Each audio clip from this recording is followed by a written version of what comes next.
You do not look sufficient of age for scientific teaching. How many years have you?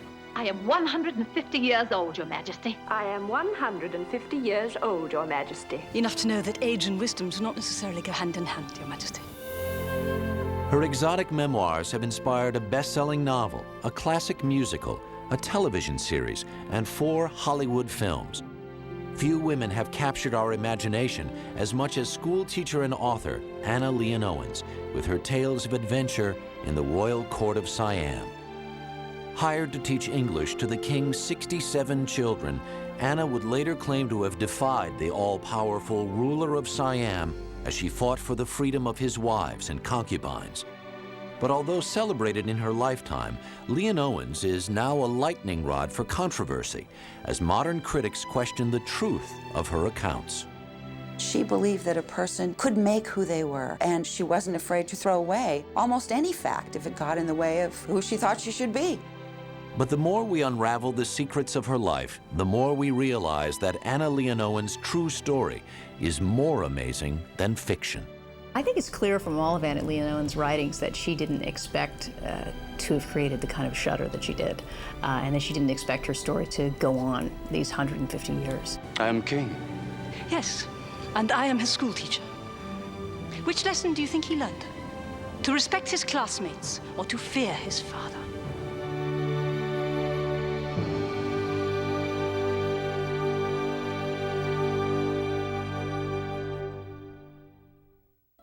Anna Leon Owens was born in the remote Indian town of Ahmednagar, near Bombay. The year was 1831, and all of India was under the domination of Britain's East India Company, the most powerful trade organization in the world. The East India Company had its own private army, and the lower class members of the Indian Army spent their lives building and repairing roads, building barracks, marching around in little groups. They were poor, very poor. It was into this gloomy world that Anna Harriet Emma Edwards was born on November 6, 1831, in a cramped corner of an army barracks. Anna was raised in squalor, in poverty, in what one author has called utmost fornication. The life in the barracks in those days was very, very rough in India. Anna would later claim that her father was an officer killed in battle. In reality, he was a simple enlisted man who died 3 months before she was born. To support the child and her 1-year-old sister Eliza, their mother Marianne had no choice but to remarry. And 2 months after Anna's birth, her part Indian, part English mother wed another enlisted soldier. As soon as Anna could walk, she was put to work cleaning the barracks. But the child had a deep curiosity about the world around her and loved to roam the streets, learning the customs of the Muslims, Sikhs, and Hindus. At the garrison school, she proved a brilliant student. She was always curious. She's the type of Englishwoman that would go out in the midday sun, umbrella in hand, and go through the slums and take a look at what was happening. Very uncommon at that time. Daughters of enlisted men were expected to leave school and marry at age 15. But the ambitious Anna waited until she was 18 to marry for love to a charming young army clerk named Thomas Leon Owens. He was clearly a nobody in class terms. It definitely was a love match. I have seen his letters to her, and they are extraordinarily romantic. There is no question that they were seriously enchanted with each other. The newlyweds struggled to escape their ignoble background and traveled across the Orient as Thomas took clerical jobs. By the late 1850s, they had settled in Penang, Malaysia, where Thomas worked in a hotel and the couple could raise their daughter, Avis, and son, Louis. Anna adored her 2 children and was passionately in love with Thomas. But in 1858, tragedy struck when her young husband died of apoplexy. Devastated, Anna was now faced with raising 2 children on her own. Life for a single mother today is at best a difficult undertaking. And back in Victorian times, it must have been terribly difficult. Not only was she by herself, but she was also in a foreign country with no support mechanism. Anna realized that to survive, she would need to reinvent herself. She moved to Singapore, where no one knew her, and covered up all traces of her past, transforming herself into a proper British gentlewoman.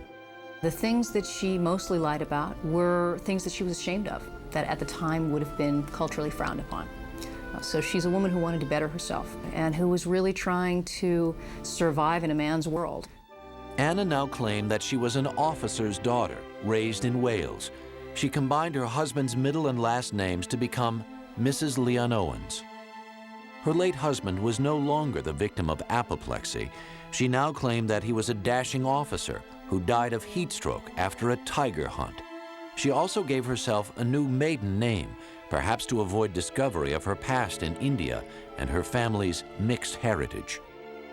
We feel fairly confident that there is mixed blood in Anna's background, which would not have been acceptable in upper-class society at that time. Anna completely severed ties with her family when her young niece married a man of mixed race. Those relatives would later produce another international celebrity, legendary screen actor Boris Karloff.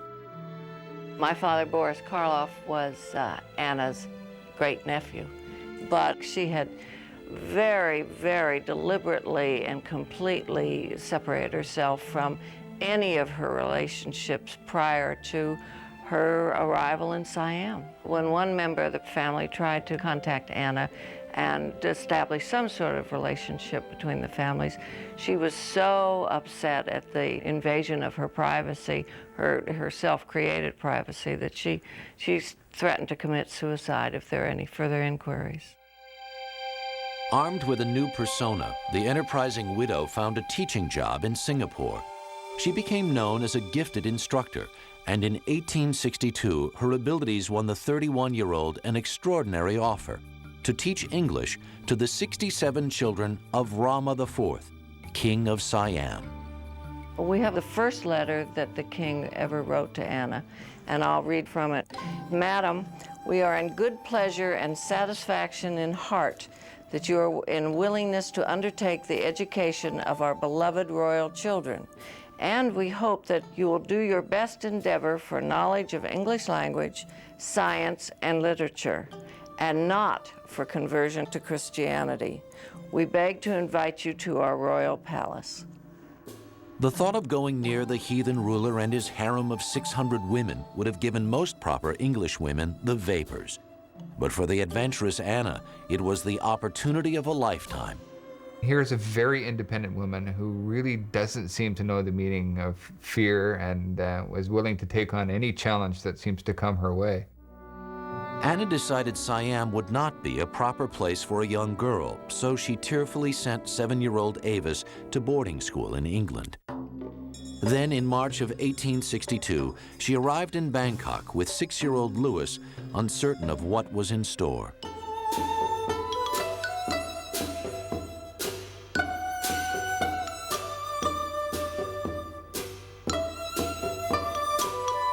By 1862, when Anna arrived, the place was absolutely booming, and it was full of foreigners. Now, almost all these foreigners were men. They were commercial men, they were sailors. It was a really explosive world. But upon her arrival, Anna was horrified to learn that no house was provided for her. Instead, she had been given quarters in the harem of the Prime Minister. Furious, she began campaigning for a private home. She even took her complaint to her employer, 58-year-old King Mongkut, a man worshipped and feared across Siam. But when Anna finally received an audience with the ruler, she realized he was not the savage described by her countrymen. He was a very learned man, a monk until he was 50 years old, spoke many, many languages. He had also gone with his begging bowl, begging for alms in the countryside and really come to know the people. And he felt very strongly, once he did come to power, that Siam should remain independent. He gave away territories which have gone on to become Vietnam and Laos and Burma. And all of those countries were sort of ruined by colonizing influences, whereas Siam stayed its own place, its own people, its own language. In addition to her teaching duties, Anna would claim to have served as secretary to King Mongkut, assisting him with English correspondence. She respected him a great deal. She realized the challenges that he was taking on and the fact that he was trying to expand things. The king treated Anna's son with a fatherly tenderness, giving him precious gifts. Nevertheless, Anna could not hide her outrage over Mongkut's treatment of the women in his harem, a place known to the Siamese as the Inside. The Inside was actually a walled city between 3,000 and 10,000 people, all of them women and children, related to the kings, either as previous concubines or as actual relatives. And then their servants who were slaves. There was an army, there were judges, a whole world of women. Anna taught the king's children and the women of the harem within the walls of this strange city. And as she grew to know and love her students, she became more indignant over their lack of freedom. She really felt for their loss of choice of how they would want to lead their lives, and she thought it was a very gilded cage of a prison. Anna later wrote that she argued with the king over his treatment of his wives and concubines. 3 months after her arrival, she also convinced him to provide her with a brick home of her own. Mongkut had never met a woman as fearless or as frustrating. I think King Mongkut found Anna annoying. I think he definitely found the fact that she was sort of running in and pleading for various of her friends distasteful and, in fact, bad manners. Anna also taught her students principles of freedom and democracy in defiance of Siam's slavery laws. A favorite reading in her class was Harriet Beecher Stowe's abolitionist novel, Uncle Tom's Cabin. There seems to have been a very close relationship between Anna, the teacher, and her pupils, especially the young girls in her class. And we have a letter that speaks to that point very charmingly. It's addressed to Lady Leon Owens, my dear friend and teacher.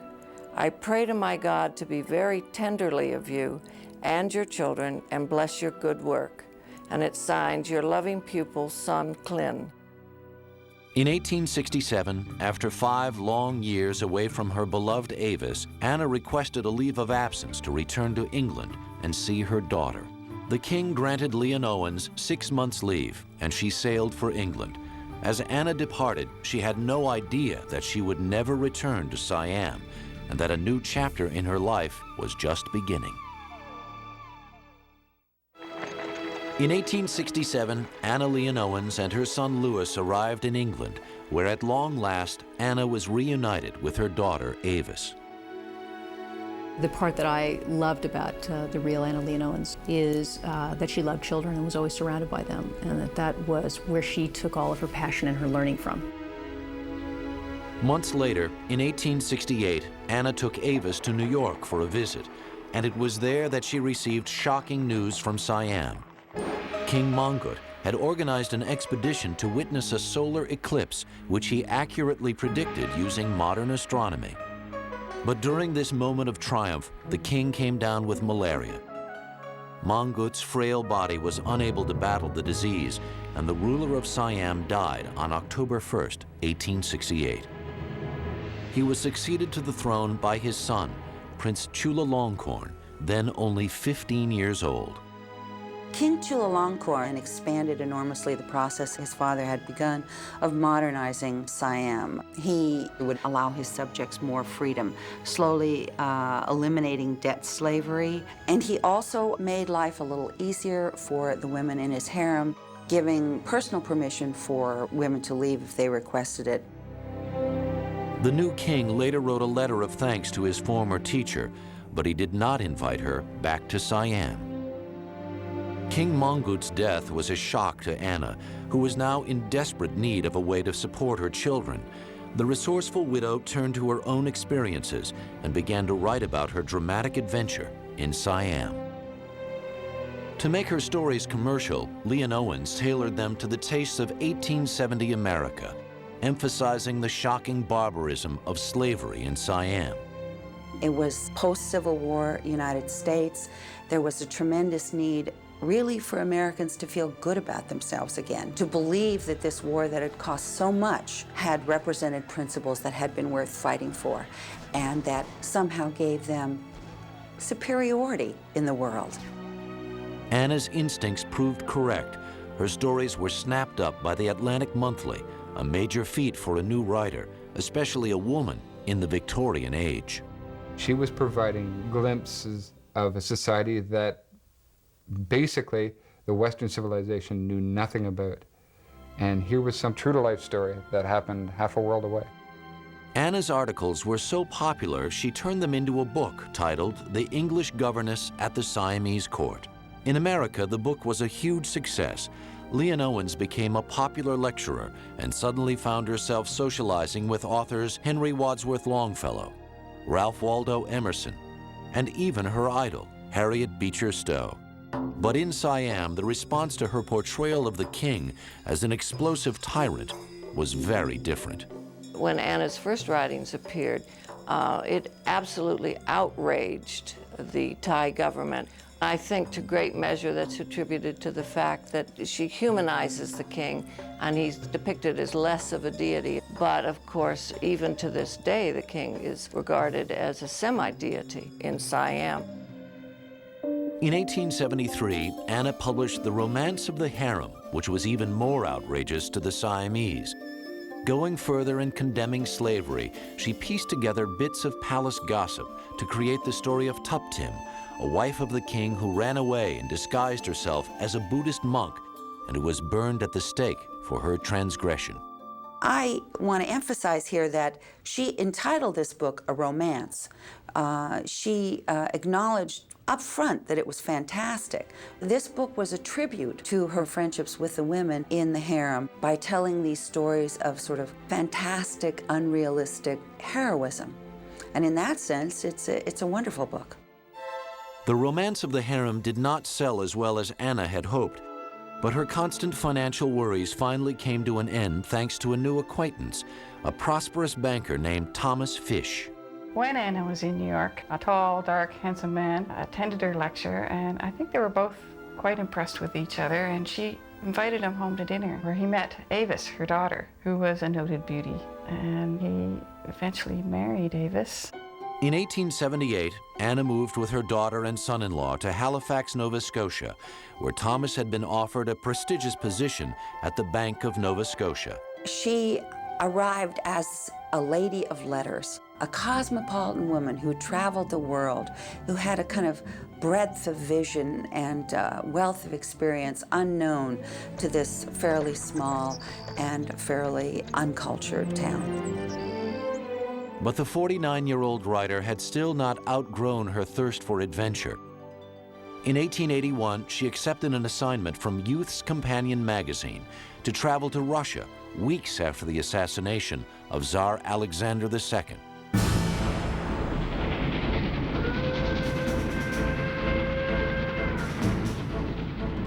They wanted someone to go into Russia and observe and report back to them. Anna was gone just like that. Anna claimed that she was the first woman to travel as a foreign correspondent in Russia alone and unescorted. Anna traveled across Russia talking about the ways in which the rebels were being so seriously oppressed for their political positions that surely a revolution would come. This trip to Russia was really part of a larger perspective she had coming from her childhood in India, of the ways in which the poor are put upon by the rich, and her hope, her belief that that situation would not be able to continue forever. She was a sort of a early socialist. Anna's editors were thrilled with the articles and offered her an important editorial job. But despite her ambition, she returned to Halifax to supervise the education of her young grandchildren, whom she dearly loved. Yet the author still dreamed of the travels in her past. In the 1880s, Leon Owens published 2 books that boldly criticized British domination of India. Siam had an even greater hold on Anna. Her free-spirited son Louis had returned to Bangkok to enjoy a life of adventure.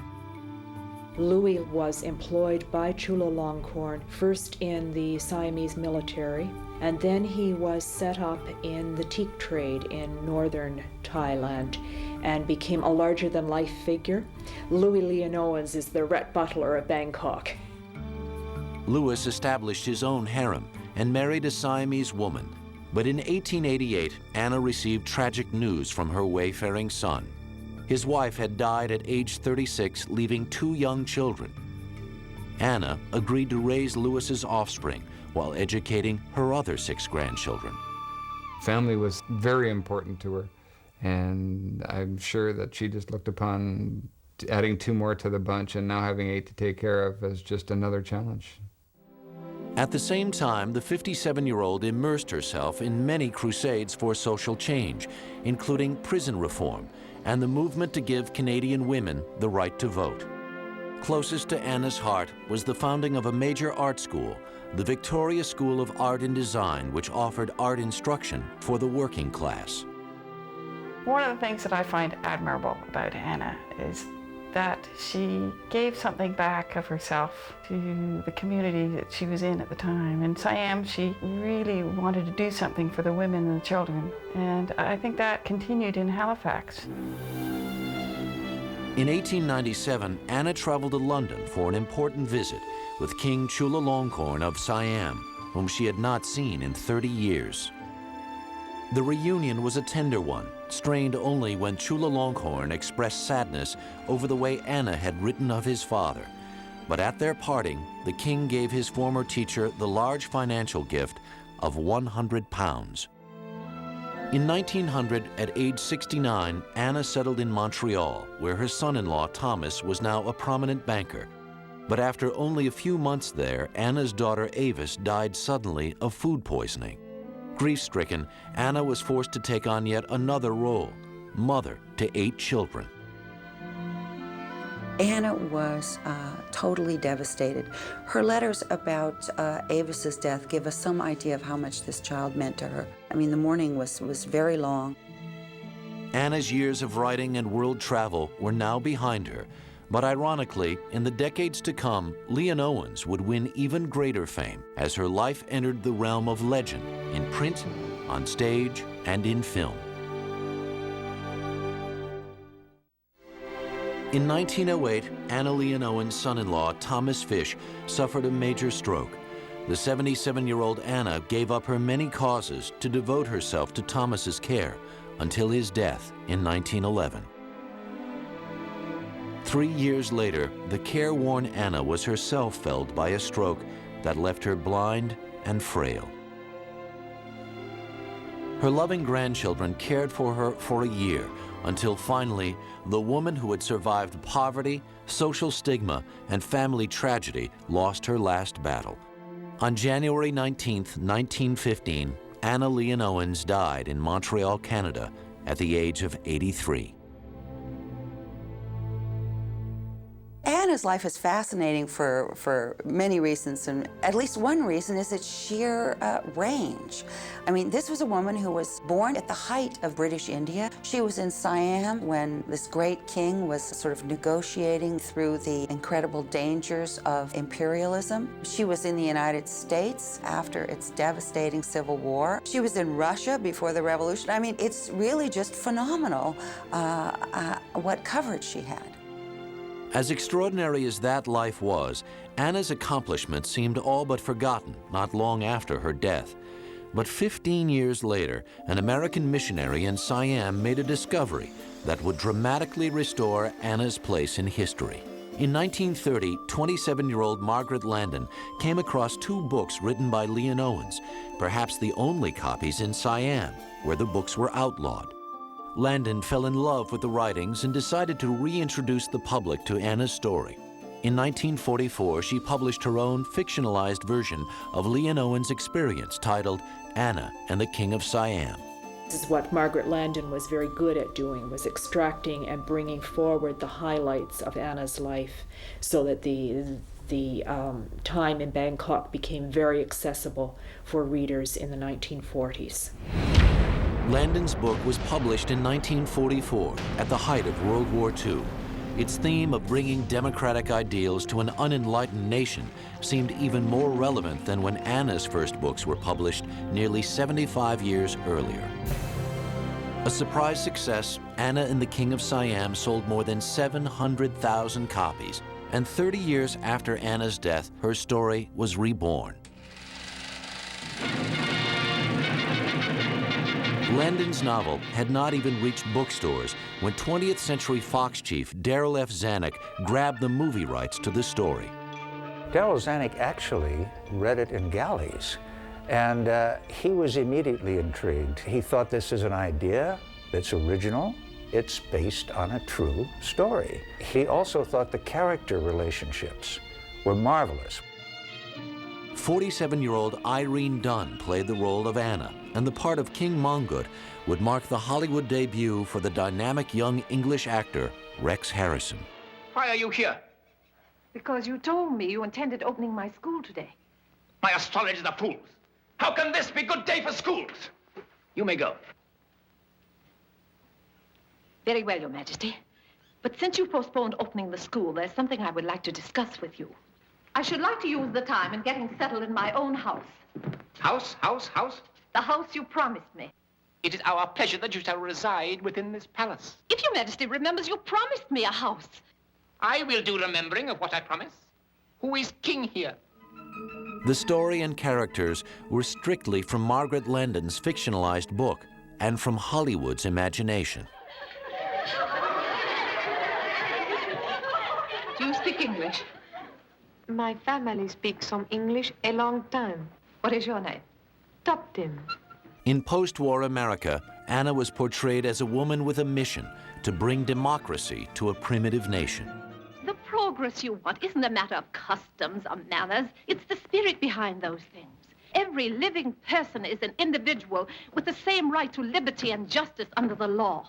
But a law must be the same for everyone, for slave just as much as for king. The film did use one true incident regarding the king's political interests. It quoted an actual letter he received from Abraham Lincoln, in which the president declined the king's offer to send elephants to America for transportation. The present jurisdiction of this government no longer reaches those latitudes southerly enough to favor the multiplication of the elephant. But this nation is warmly grateful for this indication of Your Majesty's friendship and commends both Your Majesty and the generous people of Siam to the blessings of Almighty God. Your good friend, Abraham Lincoln. Poor Louis Leon Owens became a casualty of Hollywood story structure. Needing a personal crisis for Anna, screenwriters killed off the youngster in a riding accident. The tragedy forces Anna to see the importance of teaching young Prince Chulalongkorn to be a fair leader. In the film, Anna stays in Siam for years, is at the side of the dying king, and watches proudly as Chulalongkorn makes his first democratic proclamations. Let this, our first message to our people, be proclaimed, that from this hour, the ancient national custom of obeisance on hands and knees is abolished. And all men shall stand before the king and before one another as men should do. There were a lot of ladies during World War II who were widowed and who had children. There were also a lot of ladies during World War II who were emancipated and who went out in the workforce. And this was something that people could identify with. A major event in the world of motion pictures, the premiere of Anna and the King of Siam. On the left, Rex Harrison with Mrs. Harrison. He's the star, along with Irene Dunne, in Anna and the King of Siam.